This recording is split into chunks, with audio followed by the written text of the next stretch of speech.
everyone, learn tarot with me Anandi Ramesh அப்படின்ற செக்மெண்ட்ல இன்னைக்கு நம்ம பார்த்துட்டு இருக்க card wheel of fortune card number 10 technically 11.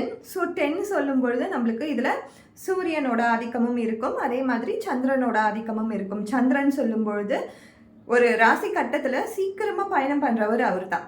So ஒரு பயணம் அப்படின்னாலே நம்மளுக்கு இந்த வீல் ஆஃப் ஃபார்ச்சூன் அப்படின்ற கார்டு வந்துச்சுன்னா கண்டிப்பாக அது சக்ஸஸ் தான். இது வந்து மாஸ்டர் கார்டுன்னு கூட சொல்லுவாங்க. டேரட்டோட மாஸ்டர் கார்டில் இதுவும் ஒன்று. ஸோ இந்த கார்டு எஸ்ஆர் நோக்கும் இந்த கார்டு தான் யூஸ் பண்ணுவாங்க. இதில் வந்து நெகட்டிவிட்டி அப்படின்றது கார்டு பேசிக்காக 78 கார்ட்ஸ்லையுமே நெகட்டிவிட்டின்றது கம்மி தான். ஸோ இந்த கார்டு பொறுத்த வரைக்கும் எல்லாமே பாசிட்டிவ் தான். நம்ம ஏதோ ஒரு கேள்விகள் நம்மளுக்கு முன்னாடி கிளைண்ட் கேட்குறாங்கன்னா இந்த கார்டு வந்துச்சுன்னா கண்டிப்பாக சொல்ல அது சக்ஸஸாக தான் முடியும் அப்படின்னு சொல்லிட்டு. ஸோ எந்த ஒரு சூழ்நிலையுமே சீக்கிரமாக மாற்றக்கூடிய தன்மை இந்த கார்டுக்கு இருக்குது. நம்ம நிறைய விஷயங்கள் பார்த்துருப்போம். ஏதோ ஒரு சூழ்நிலையில் தான் ஏதோ ஒரு சுச்சுவேஷனுக்கு தானே கார்டு பார்க்க வருவாங்க. ஸோ இந்த கார்டு வந்துச்சுன்னா அந்த சூழ்நிலை சீக்கிரமாக மாறும், ஒரு நல்ல டிரான்ஸ்ஃபர்மேஷன் சீக்கிரமாக நடக்கும். அதே மாதிரி இப்போ யாராச்சும் அப்ராடுக்கு போய் படிக்கணும்னு நினச்சாலும் இந்த மாதிரி கார்டு வந்துச்சுன்னா சீக்கிரமாக அதுவும் நடந்துடும். வேலைக்காக அப்ராட் போகணும் ஆர் ஆன்சைட்க்கு நான் ட்ரை பண்ணிகிட்ருக்கேன் அப்படின்னும் பொழுது இந்த கார்டு வந்துச்சுன்னா கண்டிப்பாக அது எல்லாமே சக்ஸஸாகவே முடியும். பார்த்தீங்கனாலே தெரியும் 4 திசைகளில் இருந்தும் ஆப்பர்ச்சுனிட்டிஸ் வருது.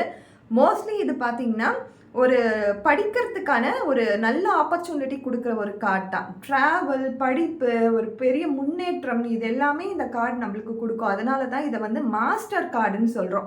ஒரு சூழ்நிலையை சீக்கிரமாக மாற்றக்கூடிய தன்மை இந்த கார்டுக்கு இருக்குது.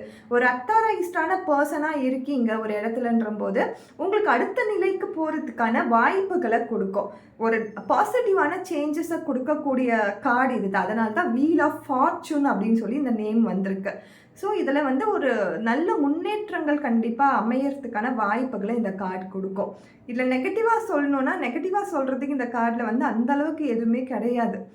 எந்த ஒரு சூழ்நிலையிலையும் இந்த கார்டு வந்துச்சுன்னா ஒன்று மட்டும் நம்ம ஞாபகம் வச்சுக்கலாம். இந்த சூழ்நிலை சீக்கிரமாக கண்டிப்பாக வந்து வித்தின் 2 வீக்ஸ்க்குள்ளே ஒரு நல்ல டிரான்ஸ்ஃபர்மேஷன் நடக்கும் அப்படின்னு சொல்லி கன்ஃபார்மாக நம்ம சொல்லலாம். இதுதான் இந்த கார்டில் இருக்கக்கூடிய ஒரு தன்மை.